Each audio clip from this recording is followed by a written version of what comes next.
Hi, I'm Mike from HighHealer, and today I'm going to share with you some simple strategies on how you can use the HighHealer to manage acute plantar fasciitis. So one of the most effective ways to manage acute plantar fasciitis is through cryotherapy. So we're going to take that soapstone and we're going to place it in the freezer overnight.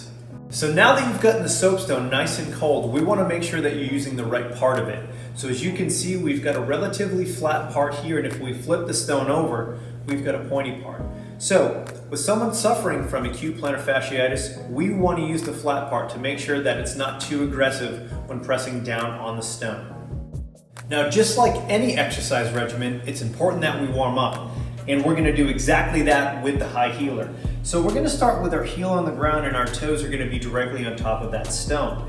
Now what we're going to do is we're going to drive up as high as we can on the tippy toe, and then we're going to come back down and tap our heel. We're going to try to take that ankle through a full range of motion.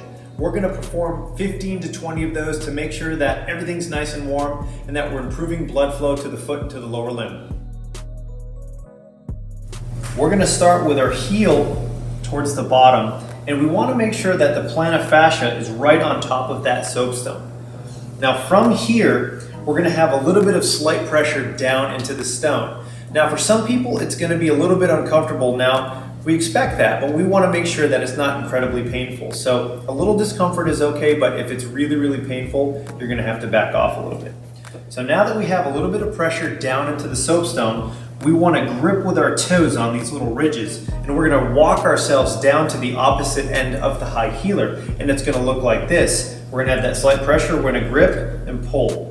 Grip and pull, grip and pull, grip and pull, grip and pull. Now, once you get to the bottom, we're just going to repeat that again. We want to start right at the bottom of the plantar fascia.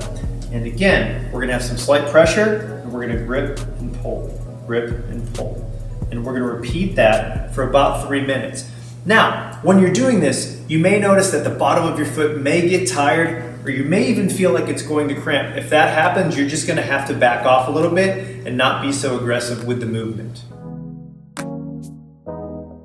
You're going to start in the seated position with your knee at 90 degrees. The ball of your foot is going to be directly on top of the soapstone. You're going to apply pressure into the stone for 5 seconds, and then you're going to move backwards about a half of an inch, and you're going to repeat that process until you get to the heel. Repeat this process 3 to 4 times. There are 2 very important guidelines to follow when you're stretching. 1, never move into pain, and 2, take it slow. We're going to start in the seated position with your knee at 90 degrees. The goal with all of these stretches is to get the bottom of the HighHealer to touch the ground. We're going to perform 2 to 3 sets of 30 seconds. The next step is to stretch your calf in a staggered stance. When you're doing this, it's important that you keep your posture tall for the duration of the stretch. We're going to step forward into the HighHealer, and again, try to keep our heel touching the ground. Perform 2 to 3 sets of 30-second holds. The next step is to perform a calf stretch in a perfectly symmetrical stance.